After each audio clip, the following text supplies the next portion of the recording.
Hello everybody and welcome back to another video. Today we're going to be breaking down and talking all things that took place in the Women's Champions League match day 1 of 6 here on She Scores Bangers.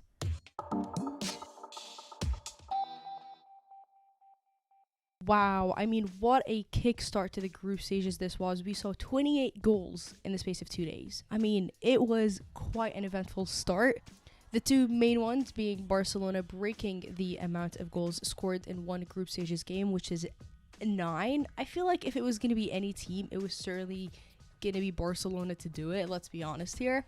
But the stars of the show that definitely took the spotlight off Barcelona were Arsenal beating the reigning European champions LYON 5-1 and handing them their worst ever home defeat and their worst ever Champions League defeat. Ouch.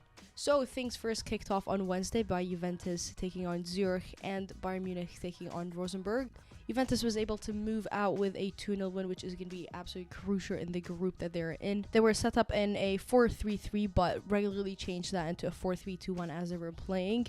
Julia Grosso, I thought, had a brilliant game here. She was very good in calming the ball and allowing her teammates to kind of help her control the tempo, I felt like, in the middle. I also thought Gorelli came close multiple times to really putting one behind the net, but it was really Bonacia to really seal the deal. Only a few minutes after she came on. A player of her caliber, in my eyes, should be coming on a little bit earlier maybe, but it could be understandable that Joe Montenegro is maybe saving her for the upcoming games, which are going to be a little bit tougher than Zurich. Another team who was able to score 2 but did not keep a clean sheet was Bayern Munich. They actually went down first, where Rosengren scored the opening goal really of the game. But it was only 10 minutes after that they were able to equalize. In the second half, they also scored the second goal to go ahead, and it was pretty much Bayern Munich from then. They controlled the possession, they had the majority of the ball. I thought their passing this time looked really good. They didn't necessarily look as dangerous or threatening as a Bayern Munich side would. It looked like Sydney Lohmann could have picked up a knock. There hasn't been a word just yet, by the time that I'm recording this, about her injury, but I hope it's nothing too serious because she is quite a vital part of how Bayern plays. After those two games concluded, it was time for Barcelona and Benfica to kick off, as well as Arsenal and Lyon.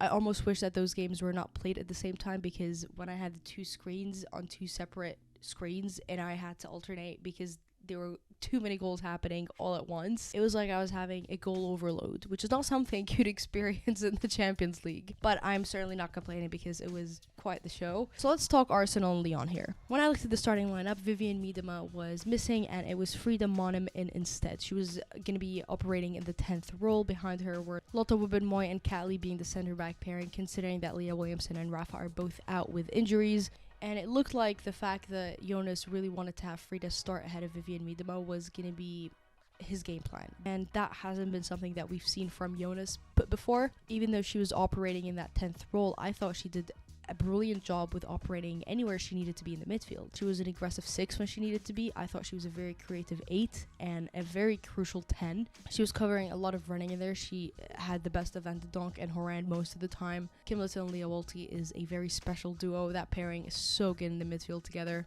They were containing Lo Sommer and Henri so brilliantly. You certainly obviously cannot ignore the injuries that Lyon have, but looking at the starting 11, I don't think they came out with the best starting 11. I also don't think they chose the formation that would suit them. That midfield looked completely invisible. The forwards were very slow and pressing. It almost looked like they were not pressing, and that is odd because if you watch Lyon, they are so good in pressing. I think that is the one thing that really stands out when you watch a Lyon team play, is how well they press and how they efficient they are with pressing. When they had one or two good moments of pressing, they were definitely putting Arsenal under pressure, but this game was a complete Arsenal masterclass. Blackstenius had the best of Randy Renard, who also had a very bad game. Positioning was off the entirety of the game. Really, the only thing she was able to do was clear headers because of the height advantage that she has over anybody on the pitch. Beth Mead and Caitlin Ford both each getting 2 goals. A lot of the narrative was about Beth Mead, but look at Caitlin Ford. I mean, she is on absolute fire. That second goal of hers, the 4th goal, if you have not been able to catch it,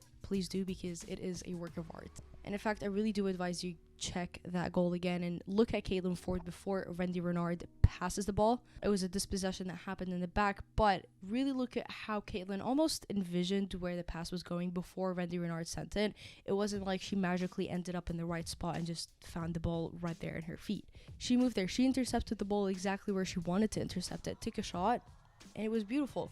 Another beautiful goal was the Mead free kick. I mean, like, just everything that took place in this game was perfect. The goal that they did concede is off a set piece. Arsenal's biggest downfall has been set pieces. They cannot defend set pieces to save their life. I keep going to the fact that a team of this caliber shouldn't perform like this, and they absolutely should have not performed the way they did, but you also have to give it up to Arsenal because they showed up. Every single player of theirs had a very good game, and what a game that was. Barcelona, on the other hand, scored 9 and kept a clean sheet, and honestly, I kind of feel bad for Benfica in a way because they did not deserve that. They had 7 different goal scorers. The only person that probably missed taking a shot was the goalkeeper, who was just in the back enjoying the show that was happening in front of her. Aitana Bonmati was back. So good to see her in there. Ingrid, I thought, had a very, very good game. She actually surprised me. She finished with the most ball recoveries out of any of the players this match day. Lucy Bronze keeps getting more and more comfortable in there. I really like how she is suiting well with the team. We're getting to see some of the old shades of Lucy Bronze. Definitely nothing what we saw last season with Matt Sizzi. Caldente, she looked so dangerous. Oshawala grabbing 2 goals and 2 assists herself. A banger of a goal, that one she scored. I was really looking forward to watching Jessica Silva, Chloe Lacasse, a few of the players that they had in there. But Barcelona was just out there making it look like it was a training session. And, you know, it's hard to say this is not going to take a knock on their confidence. It most certainly will. But I would really like to see them bounce back in the next few games. On Thursday, things kicked off with Real Madrid taking on Vlasnia, who are in their first ever group stages Champions League, which is a great accomplishment for any club, as well as Wolfsburg and St. Pölten. Now, in the first 45 minutes, Real Madrid did not score. They looked like they were being frustrated quite easily. Valencia looked like they were double marking, triple marking, even at times the Real Madrid wingers. It was Esther, who else if not Esther, to open the scoring for Real Madrid. And then a penalty in the 76th minute, which I personally don't think was a penalty. I don't think there was contact, or there definitely was not enough contact to draw that penalty. Vlasnia, their goalkeeper, had a good game. I think she saved about 10 shots there. So for Real Madrid, maybe I would have liked to see a little bit more goals for them. Again, that their group they're in has been named the group of death. Chelsea, PSG in there, and you know damn well goal difference is going to be important. And against Valencia, you wanted to score a little bit more than 2. But with that being said, there's a lot of positives to take away from this. They had the most possession out of any team this match day, sitting at, I want to say, 79%. Caroline Weir was not involved in this matchday squad, which I couldn't find much about it. There's probably a Spanish source that did talk about why that was, but if there is, please do let me know. I'd be interested to see why she missed out on it. Wolfsburg getting a comfortable 4-0 win at home. A very, very comfortable 4-0 win. Jan's daughter had a very, very good game. So did Alexander Pop, Vasmuth. I enjoyed watching Janssen drive forward and playing out from the back. It was just a classic Wolfsburg show, how they usually dominate. They enjoy passing, moving the ball, possession, dictating the pace. It was just your classic Wolfsburg game. It did come out, though, that unfortunately Tabea Vasmuth is to miss the next few games with a muscle injury. Now, on the late kickoff for Thursday was PSG and Chelsea. Big game, as well as Slavia Prague and Roma, who are also the Champions League debuts. Chelsea getting a very, very, very important win in this group of death of theirs. Millie Bright scoring, you could say, kind of an absolute worldie for a defender like her. At this point, do you even call her a defender? I think Millie Bright really scores when Millie Bright wants. But to get that control on the ball, to position herself where she positioned, again, I really want you to take a look at that goal and see how she moves into that possession before the cross is even sent by Erin Cuthbert, the player of the match for me. I think Scotland can learn a few things from watching games like this and seeing how Chelsea operates Erin Cuthbert. She was playing as a double pivot with Ingle, but again, you saw shades of such an important 8, almost like a 10 at times, really, when she was playing a 6. Like, she's just so fluent in the midfield. I like the 4 in the back that Chelsea imposed this game. I think this is the most comfortable 4 in the back that they have. I want to see Eriksson get a little bit more comfortable in that left back position, but the 4 that they had out there looked comfortable. Buchanan and Bright were finally able to showcase their qualities together. Sam Kerr did have a little bit of a question mark ahead of her. I think something that's a little bit worrying is her work rate. Forget the service that she's getting, forget the kind of balls that she can finish, forget all that stuff, put that stuff aside. What makes her so special from the other number 9s, what separates her from the other strikers, is how involved she is in building attacks. Now, this is not to say that she drops in very low to get the ball and kind of dispossess the other opposition. That's not her role. Play those quick 1-2s, get that final ball, finish it. That's exactly what Kerr is so good in doing. And I don't think we saw that. I want to see her more involved. We were missing a lot of link-up play. I know she links up best with Fran Kirby, who is not involved in the squad. We all know how good she combines with Harder. So that link-up play is missing, and I think it's because of Kerr not fulfilling the role that she usually would. We've just started the season. It's still very early days. But maybe next league game, put Beth England up. Maybe start England instead of Kerr. Now, was this the best Chelsea performance? Maybe not, but they came in, they had a game plan, they executed the game plan, they scored the goal that they needed. There were some moments that PSG did have kind of spells of momentum, but they defended that well. They left with 3 points. So Chelsea came in, did what they needed to do, and left. Now, from PSG, this was, in the nicest way, the most pitiful performance I have seen from the French side. It is new management taking over. I've also been able to catch their league games. They've conceded a few goals, and they most certainly don't look the best in those league games. The only reason they were winning is that they had the quality of like Diani and Lika Martins and Grennan. Like, when you have those players, you're expected to win the games they're playing against. I mean, the football that they're playing is so slow. It's so just... I don't know how to explain it.